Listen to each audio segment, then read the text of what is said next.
Ross Correctional Institution is a world of its own, with a hierarchy, an economy, and rules. But if you choose to make it your home, there may be no turning back. For 1 year, National Geographic followed the lives of inmates and officers in the state of Ohio. It's a system bent on making inmates better, filled with convicted felons who might already be worse. Get out of my face. This is a year of hard time.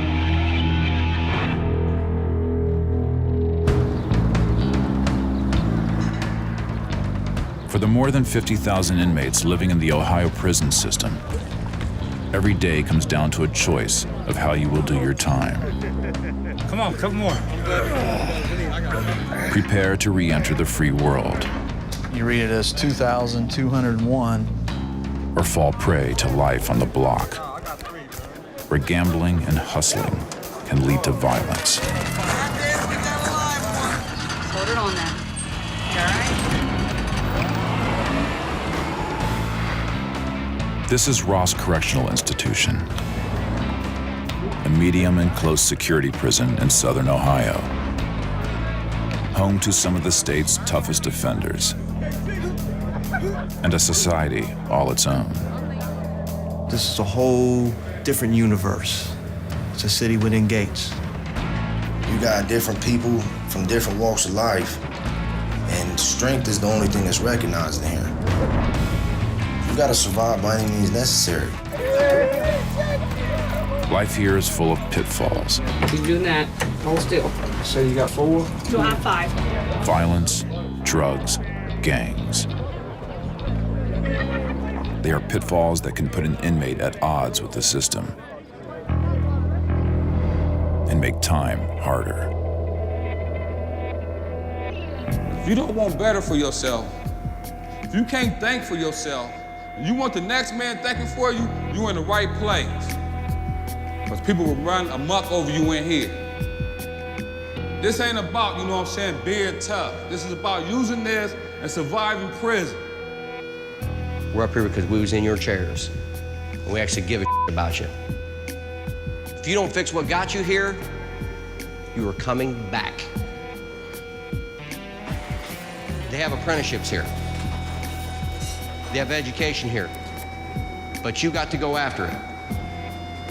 Rehabilitation is on you. You really know you need to. Will you let your sentence change you for better or worse?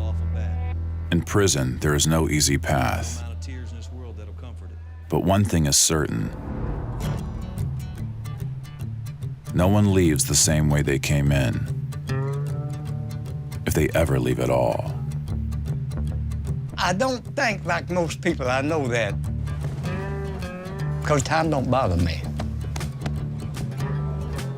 I made the best of a bad situation. Orrin Brumley is a fixture at Ross. How you doing, Godfather? I know everybody here.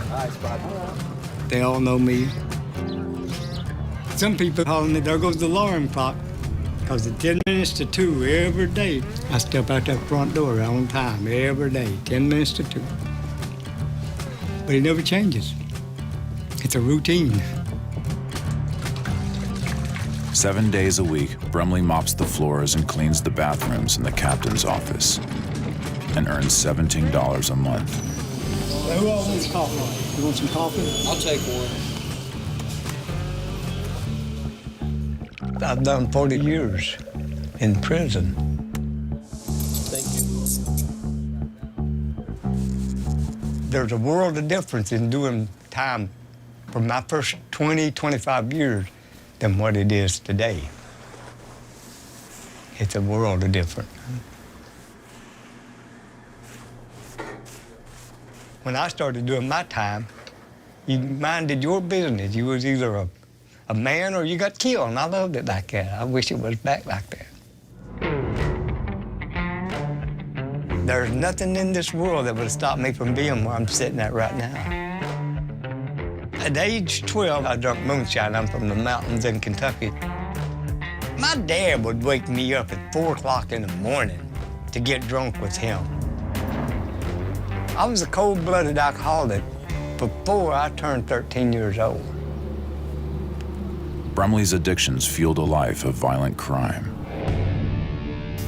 A rap sheet that encompasses 4 decades and began when he was a teenager.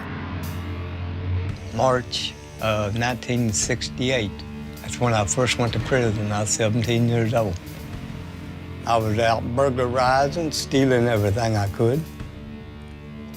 And I got out, I stole a state trooper's car and ran over top of him. Went to prison, got out again, and I don't remember much out on drugs and alcohol.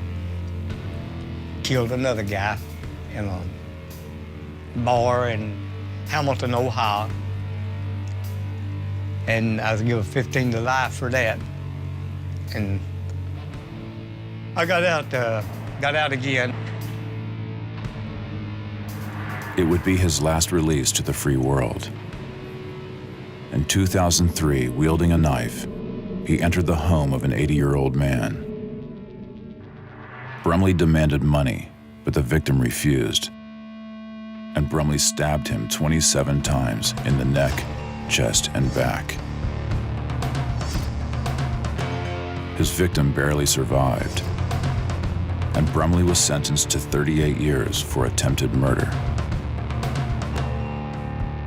A pattern of violence carried forward from his time behind bars. I did stretches in the hole for being drunk. I killed one inmate and stabbed another one. Violence to me, man, it's the answer in here. If they turned me loose today, I'm telling you, I would be in your house tomorrow because I don't know nothing else. And I'll honestly say it, is if they keep you in this prison over 10 years, they should never release you. Either take you out there and shoot you or whatever.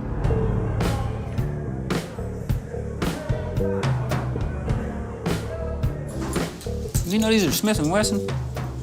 What the hell? It's probably the last thing they actually make in America, huh? Handcuffs. Imagine that. They call me Squirrel, but my name's Dwayne. I'm from Alliance, Ohio, up north. Canton, Alliance area.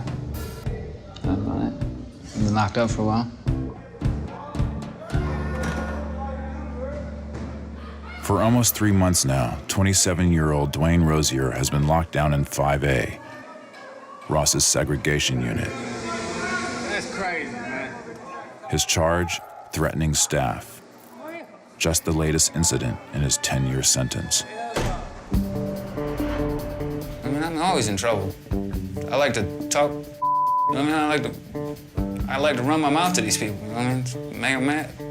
Cause I'm mad because I'm here. You know what I mean? So I'm not gonna be quiet because you want me to. When you go back down there, will you grab the phone? No.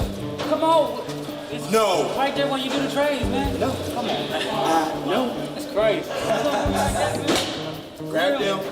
Hell, my suit's open, man. You handle that. Segregation is restrictive, even by prison standards. Inmates here are cuffed whenever they leave their cells. Locked down 23 hours a day. Few privileges, and no movement. But even here, life goes on. Hey. Hey, Bloom. Damn, dog. And here's everybody knows everybody. Bo, dog. I need some aspirin. What's up, man? If I had a face like that, I need some aspirin, too. Ain't no doubt. I have Maxim, already seen it. I have an Esquire, People Magazine, Sports Illustrated Magazine. Better with him, man. So it's like a family, a close-knit family in here, for real. Hey, what's up, man? What's up? Okay, they here, baby. Man, we in there. It's maybe a bunch of idiots and morons and dope fiends, but we're, you know what I mean? We pretty much look out for each other, you know? Hey, come here, man. Here at Ross, Rozier goes by the name Squirrel. and has built a reputation as a troublemaker. Everything's a big game most of the time. I mean, that's all I like to do is run around, play, and goof off. I don't take nothing seriously. Your development really stops when you come in here. I mean, if you come in here young like that, like I did. Squirrel grew up under state supervision, foster care, and group homes. But 10 years ago, his childhood in the system ended, and his adulthood as a convict began. In 2000, he watched his best friend shoot a man in a botched robbery and helped him hide the gun. Squirrel was 17 years old, and over the last decade, the Ohio prison system has become home.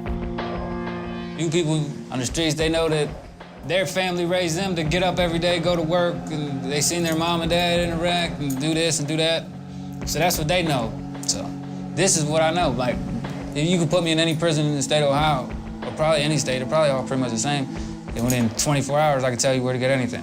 Who's got weed, who to buy a shank from, who's got a store, who's shooting tattoos. And you get in tune with the place, I guess, you know what I mean? It's like instinct, animal instinct, you know? just takes over. 10 years ago, Squirrel chose his path and made a life for himself in prison.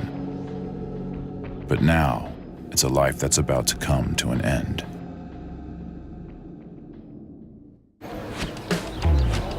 It's a whole world in here, a brand new world. The cell is their house. The block is their neighborhood. And the compound is their city. That's home. For right now, anyway.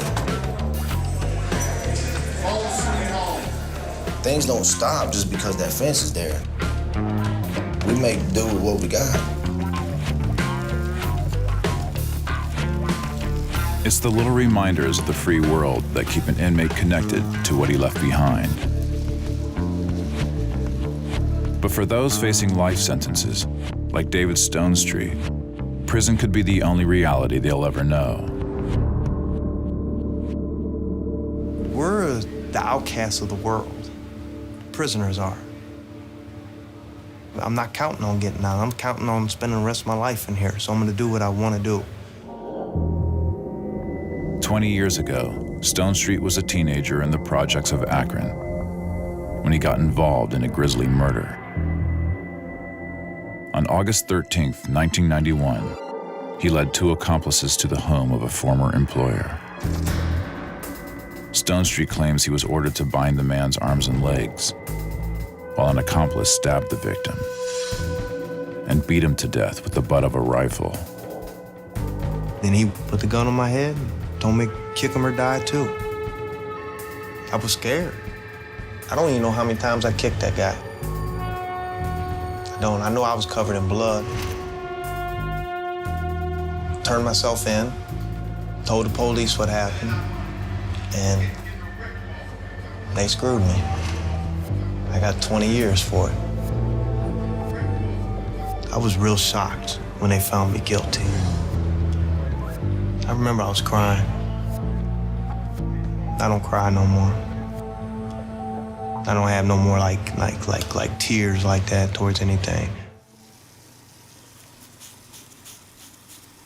Stonestreet came into the system young, with a 20 to life sentence.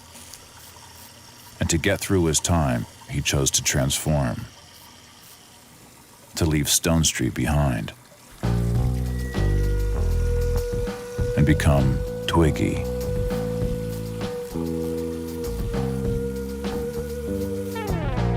You know, people's minds change in prison. Being confined, you start adapting.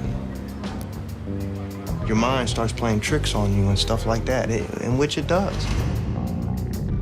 See, I've never been with a woman, never had sex with a woman. I was locked up for 9 years before I started any homosexual activity. Someone got some weed in prison.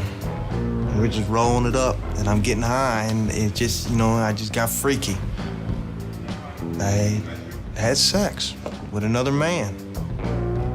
I never turned back. Sexual activity of any kind is illegal in prison, but Twiggy defies the rules.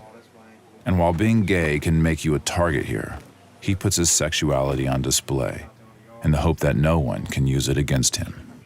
When I first got here, I went out on the rec yard and laid out in these panties and to get everybody riled up and laughing and joking and smiling and stuff when I got here, and it worked.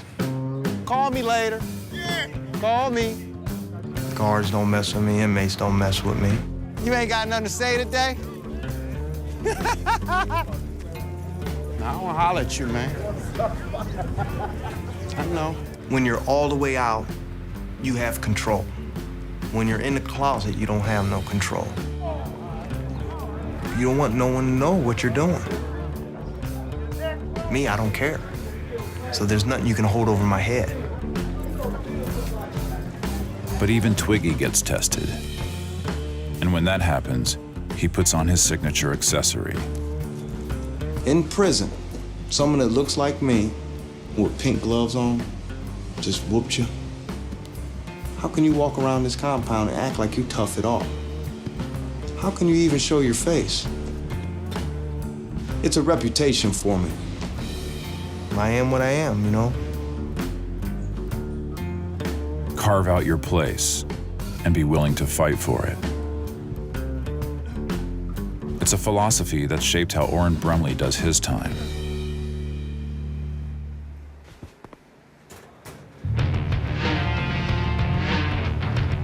Even the 20-year-olds can't keep up with me. I'm kind of proud of that, too.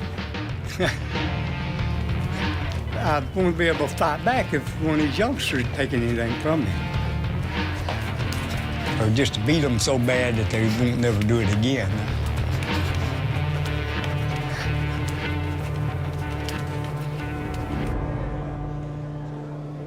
At 60 years old, Brumley's one of the few old-timers in 1A, a cell house with a tough reputation, known for gang rivalries and extortion,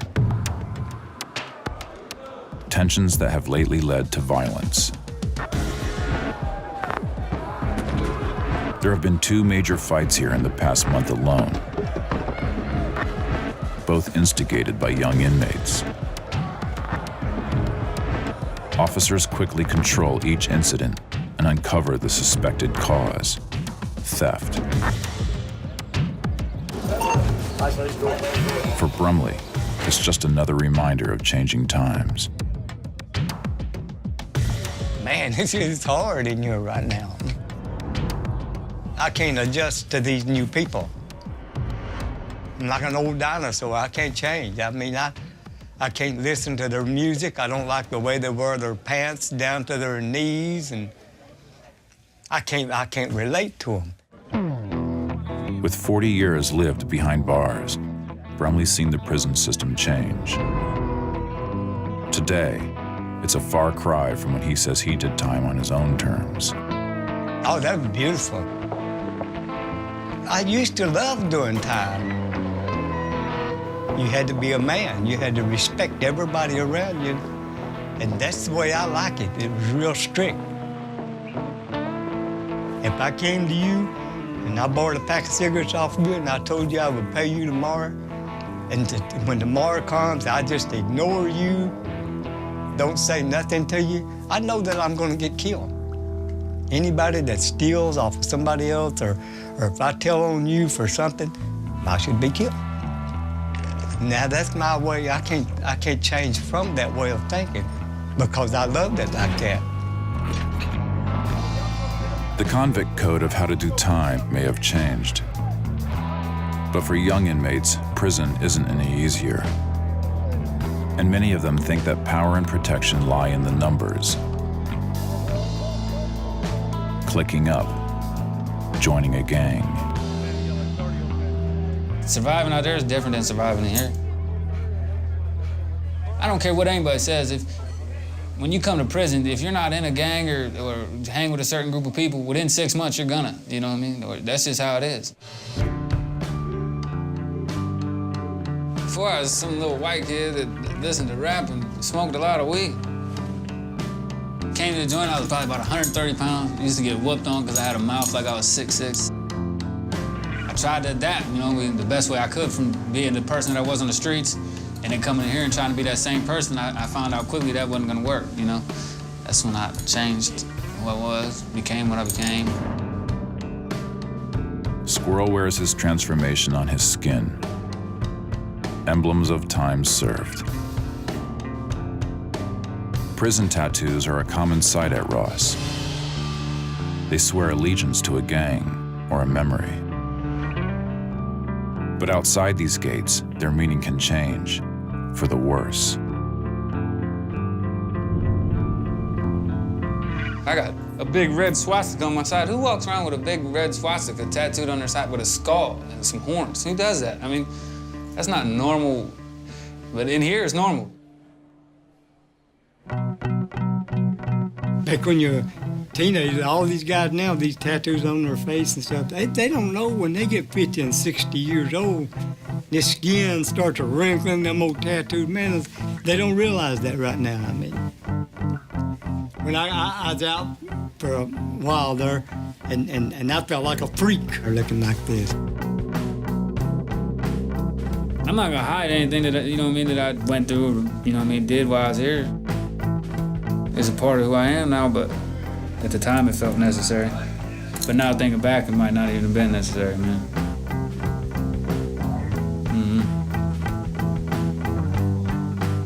The changes Squirrel has undergone in prison, superficial or otherwise, could complicate any chance at a normal life in the free world. A life that is set to begin in a matter of days. My little calendar with some Chiquita banana stickers. I got 9 days left, 8 days, something. It's Friday, I go home next Sunday, and I still don't know what I'm gonna do. You know? Since I got adapted to prison, you know what I mean, the hardest thing now is knowing that they're about to open that door and kick me out. You know what I mean? So, I mean, let me out, but basically kicking me out. Like, I can't refuse, like, no, I'm cool. You know what I mean? I can't do that. They ain't gonna let me. I don't think they'd let me. I don't know what to expect. I guess I'm just had to learn or come back.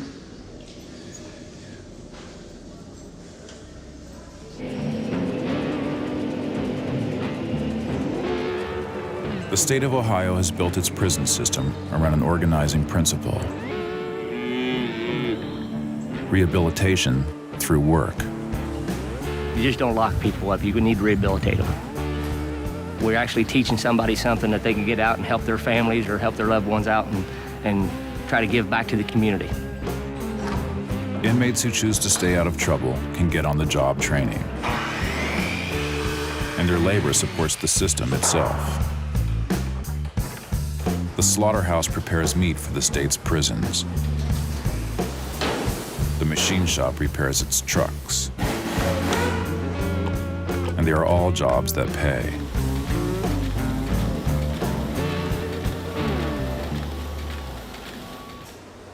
Inmates just entering the system start out on the lowest rung, cleaning dorms for $12 a month. But for those who toe the line and choose the path of rehabilitation, there are few jobs more prestigious than the furniture factory at Ross. Here, inmate employees build desks and shelves for other prisons in the state and earn up to $80 a month, more than any other prison job at Ross. For David Applegate, though, working in the shop is about more than money.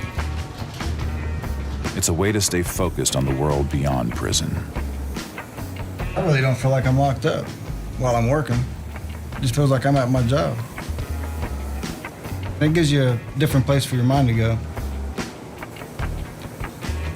It's when you leave work and you have to drop your pants, be patted down, make sure you're not taking anything out. That's when you're reminded, hey, you're locked up. And you walk out on the yard. It's directly out into the yard, so you know you're there. But while I was working, I didn't feel like I was locked up. That's the key. Do something that makes you not feel like you're here. Applegate spends about 6 hours a day working at the factory. And back on the block, he's known as the jailhouse handyman. The other day, a guy brought this fan to me, had the cord cut off of it. Said, here, you might need this for parts. I said, well, what's wrong with it? He said, the guy who gave it to me said it was burned up. I said, well, did you use some sandpaper on the shaft and put a little oil on there and see if the bearing or bushing was messed up? He said, no, I didn't do anything to it. I said, I'm gonna fix it. So I fixed it. I put a new cord on it. It runs fine. Yeah, it's easier to fix things than fix myself, that's for sure. Do they ever call me MacGyver? All the time. Repairing other inmates' appliances is a small-time hustle for Applegate. One that keeps him in touch with the life he knew on the street. I had a mobile mechanic business, my own business. Made good money. I lived good out there. I had a lot of good people around me. I had me a nice family. They didn't give me here. I got myself here. I don't want them to support me. With his factory job, Applegate doesn't have to rely on his family on the outside for money. As far as he's concerned, his actions have cost them enough already. 6 years ago, Applegate was accused of an attack that led to the death of another. He was convicted of involuntary manslaughter and sent to prison for 20 years. But Applegate is determined to not let the time go to waste. When I got locked up, I thought, well, I'm 25. If they give me 20 years, I'll be 45. I have to do basically my whole life almost over again, but behind bars. The more I'm working, the less I'm thinking about it. That's how I deal with it. Applegate's job lies at the heart of his routine. And routine is the bedrock of prison life. Every day at Ross is arranged on an unchanging timetable. 3 daily meals, 7 daily counts, work and recreation. A schedule that provides comfort, purpose, and distraction when an inmate faces decades in prison. But that structure can also be dangerous. After years lived in the system, it can seem impossible to live outside of it. I don't think about bills and kids and all of the house. I mean, my own house, I don't know what that is. This is my house right here. I live in a gas station bathroom for real with another guy, you know? Prison is where I've adapted myself to it. It's like a lizard, one of them little lizards that can change the color of whatever's around them. I done changed my color to what's around me, and now I can't change back. Inmates call it getting institutionalized, when life within the gates feels more like home than what lies beyond them. It's a fate David Applegate is trying to escape. I strive not to turn into some of the guys that have been down for 20 plus years. They're not right. They're institutionalized. For the next 14 years, this is my life. I'm trying very hard not to let it get the best of me. But Applegate's intentions may face a test. There's a rumor circulating that the Ross Furniture Factory is closing down. And if it's true, David Applegate will have to find a different way to do his time.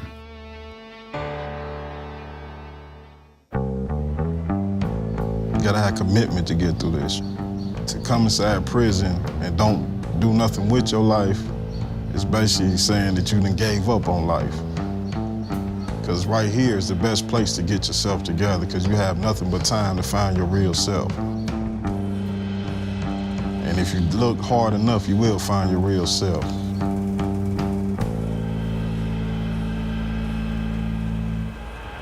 For the last 6 years, inmate David Applegate has been working toward a future outside of prison. He's an employee at the Ross Furniture Factory, where inmates can make 6 times as much as other prison jobs in the state. That money has broad significance. An inmate's income becomes credit, which is used at the prison store to buy commissary. Goods like snack food, coffee, or pre-stamped envelopes. Back on the block, these store goods become valuable commodities, traded for anything from home-cooked meals to tailoring. I used to draw for some people. Now I really only tailor pants. These were a little bit wider when I started, and I'll just sit there, take and fold them over and sew them like clear up to the knee. So that way they're more of a straight leg. I charge about 3 coffees, which is about $6. It's pretty much like $1 an hour, almost. I guarantee all my work, so you can bring it back for free. The side jobs are called hustles, and they are the fabric of the underground inmate economy. A hustle, it's like a job, you know what I'm saying? It's like a job because everybody has to do something in order to survive. You gotta get money somehow. Ohio makes sure every inmate gets a minimum of $12 a month in state pay for their prison job. Some inmates have friends and family on the outside putting money on their books. Others rely on what they earn at their prison jobs to buy commissary. You can order out for some underclothes or go grocery shopping. With this, I'm allowed to buy extra. You know, things I want instead of things I need. And some people like to send money home to their family. This is a better job to do that. But today, Ross has made an announcement. Orders for furniture in the prison system are down, so the state has decided to close the factory's doors. It was rumor for the longest. It was a rumor. And then it came down, yeah, we are shutting down. They said that the economy out there is just so bad that nobody's buying furniture. You can't produce furniture if no one's buying it. Even prison isn't immune to the pressures of the outside economy. And the inmate employees will have to find other ways of getting by. Without programs, how's a man supposed to rehabilitate? They're not going to be able to. So what are they going to do? They're going to fall back to what they know out there on the street, you know, hustling.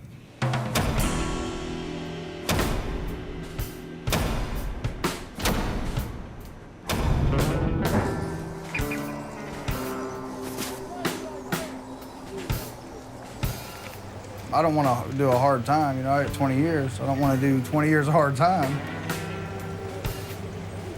I worked there for, I think, over 5 years, so I got into a routine of that. Now that's gone.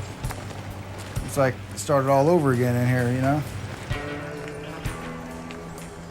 Then you realize just how much you get caught up in, you know, being here, this atmosphere.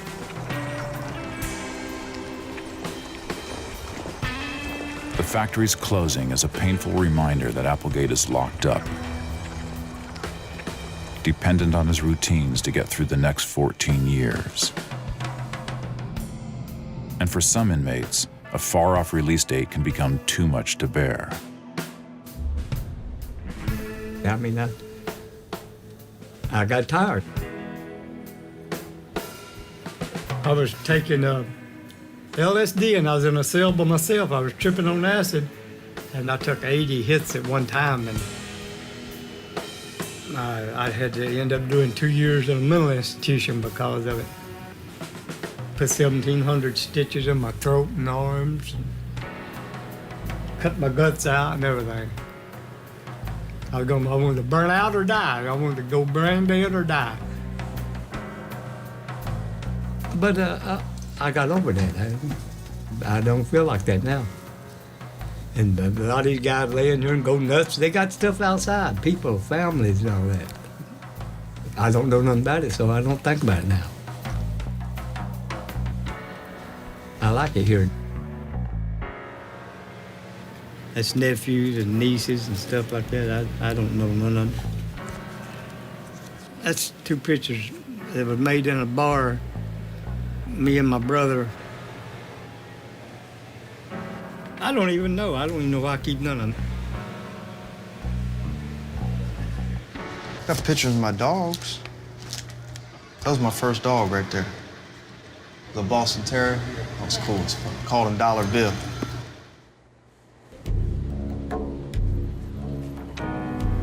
Life. I missed most of my teens, all my 20s, and I'm about to miss all my 30s. So when I go out there, I don't even have no life. What do I know in here? I ain't learned nothing. I don't know what's out there on the outside world. I don't. Everything I watch on TV. To love and movies and everything like that, that's what I think the outside world is. I don't know if I am gay or not. If I got on the street, would I be doing what I be doing right now? I don't know. I don't know. Yeah, I watch TV, yeah, I understand a little bit of what's going on out there. But man, I don't know what's going on out there. I don't know how to survive out there, you know what I mean? Everybody, I mean, every human being, you fear change. Like, even if you hate something you're doing in life, you don't want to change it because you don't know if it's going to be better or worse, what you change it for. Sometimes it just seems inevitable, like you're going to come back. Like, it's hard to imagine not being back, you know? It's hard to imagine not being here, for real.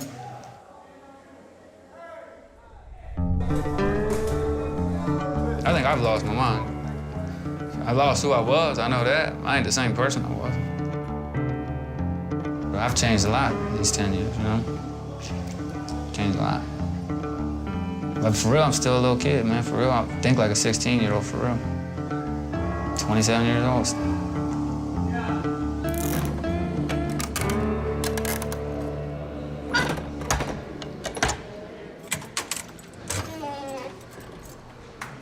It's 3 days out from the end of inmate Dwayne Rozier's 10-year prison sentence. And he's leaving segregation for one of the first times in 3 months to start the release process. These are the first steps to freedom, what every inmate goes through before getting out. Rozier, What's up? I don't know my social security number. give me your name and number. Rozier 389352. What's your date of birth? 11283. All righty. Last name, number, and date, 2/19, 10. You can go through, throw away what you don't want over there. All right. Fill us up when it's a forwarding address, gets to the mail room and all that. So what are you taking home with you on? Just mail. The rest of it, I'm throwing everything else away. Throwing everything else away? Yeah. You had $5.42 on your personal account. You get $75 cash gate money. That's a total of $80.42 that you'll receive on Sunday when you leave. Let me see. Address mine. What the hell is this?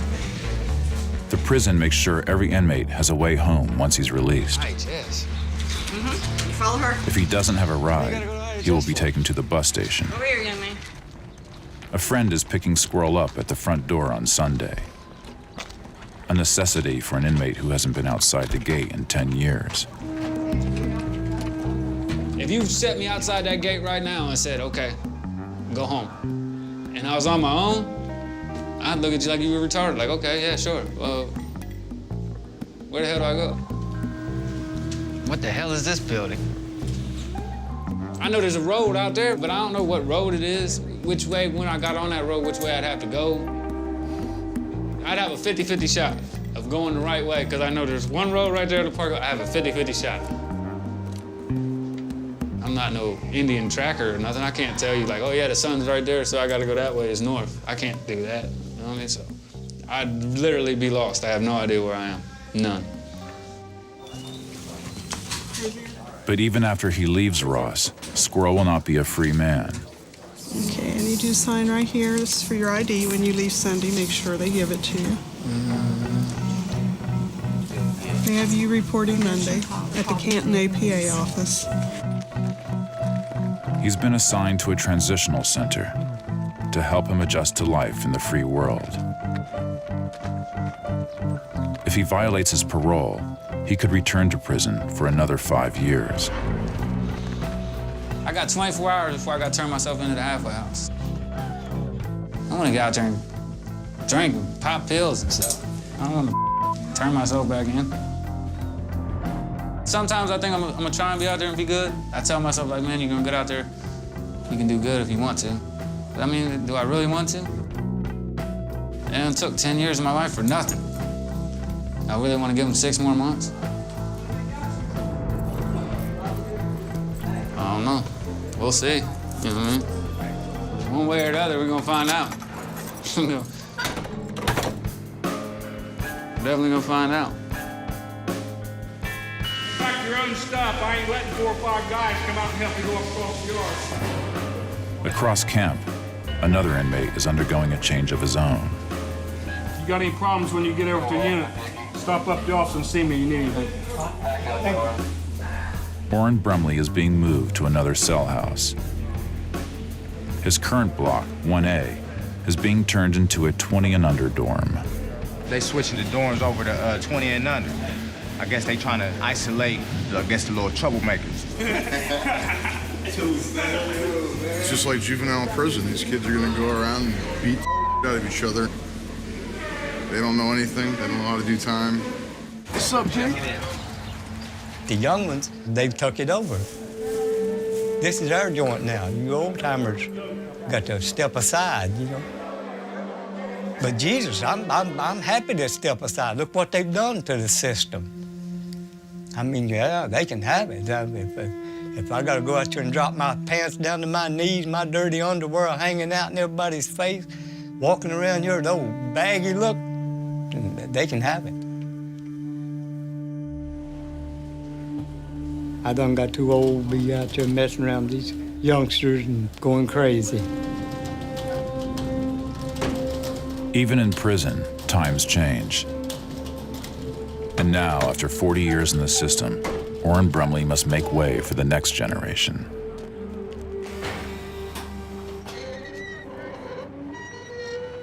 He's been assigned to a cell house with older inmates, a retirement home of sorts, and a comfortable place to live out the rest of his life behind bars. I accept everything as it comes. Because, hey, I learned many, many years ago, you can't fight the system. You have to just adjust to it and go along with it. Like these young guys, they're fighting it, and they ain't doing nothing. The only thing they do is every week or so, they're packing their stuff and unpacking, going up here to the hole and back out, and the hole and back out. I just got tired of all that, so now I just ease by. I just do it day by day.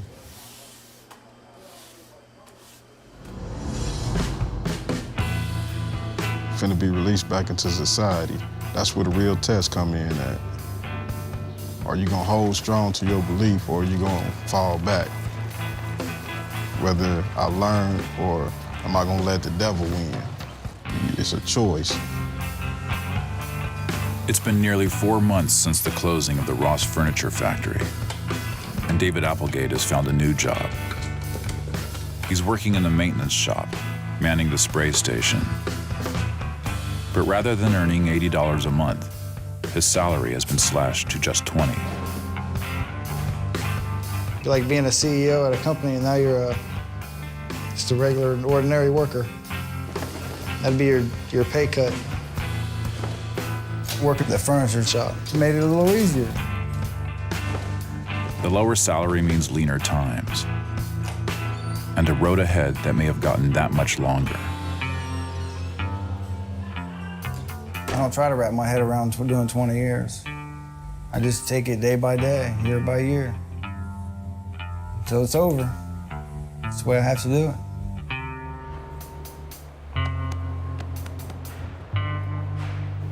While David Applegate contemplates his future, David Stonestreet has gotten news that has him setting out on a new path as well. He has his first parole board hearing coming up, a strong incentive to abide by the rules, so he's doing his best to stay under the radar, which means a regulation haircut, a cell stripped of decoration, and letting go of his prison persona. After 20 years, he's leaving Twiggy behind. Could I go out there and live? Yes, I could. Could I go out there and not jaywalk and never come back to jail? Hell yeah. Could I be a productive citizen? Yeah, I think I could. That's the $20 million question right there. If they let me go. I don't know, I might be a comedian. Hell, I might make a living at that, talking about this crazy stuff in prison. That'd be a good story, Life of a Prisoner. Be a good book title.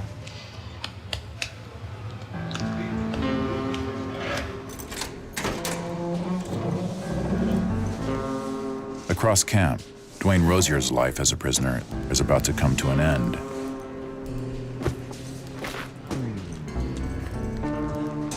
Today, he's getting released from Ross Correctional Institution, re-entering a world he's been apart from since he was 17 years old. Did you think about getting out every day of your bit? Every day for the last 10 years, I've thought about the day I get out. Man, I can't wait till the day I get out. Man, I can't wait till the day I get out. Every day. I've been thinking about this for years, you know what I mean? It doesn't seem real, you know what I mean?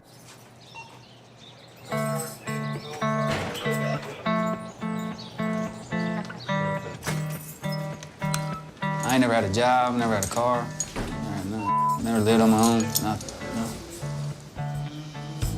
I ain't never used a cell phone, been on a computer, none of that. I ain't never did none of that. They still wearing pagers when I was out there. Everybody had pagers. I don't use them no more, huh? Where the hell am I gonna work? Where do you find work? You know what I mean? Walking there with a big red and black freak right across my neck, 1488 across the back of my neck, a squirrel on the back of my head. Hey, you need somebody to flip burgers for you or something? You know? I don't know how to do nothing. Literally don't know how to, never had a job. Literally don't know how to do nothing. I know how to live in prison. That's not a job skill. They keep somebody that long all their life locked up and then turn them out there. I mean, what chance have you got? I killed a 26-year-old man in a bar. And he had a wife and a couple of kids. All that time I did and building up all this hate in me, I mean, I hate so bad I can taste it. The joint changes you, man. I mean, it changed me, like, all the way, like, complete 180. I'm like a totally different person. Turning a 17-year-old that wants to just get high and drunk and have fun into a month that I want to get high and party and be hateful, man. This fills you with hate being here, like, real bad. You hate everybody. You hate the police. You hate people that ain't part of your group. For real, I hope I can change all that, man. If I come back, I know I'm gonna give up, and I know this is gonna be the rest of my life.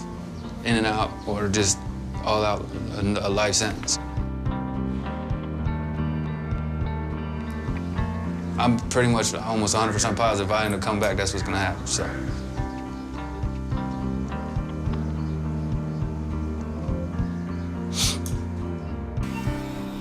This is it?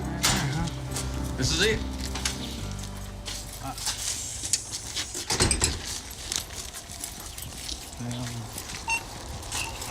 What kind of car she drive? No, she's borrowing her mom. She wrecked her. She had a Jeep. She wrecked it. So I don't know what the hell, man. Yeah. That's my world in there, man. It's different out here. I don't know. It's crazy, I know that. Damn, that's crazy. Now what do I do? Wait on her, man?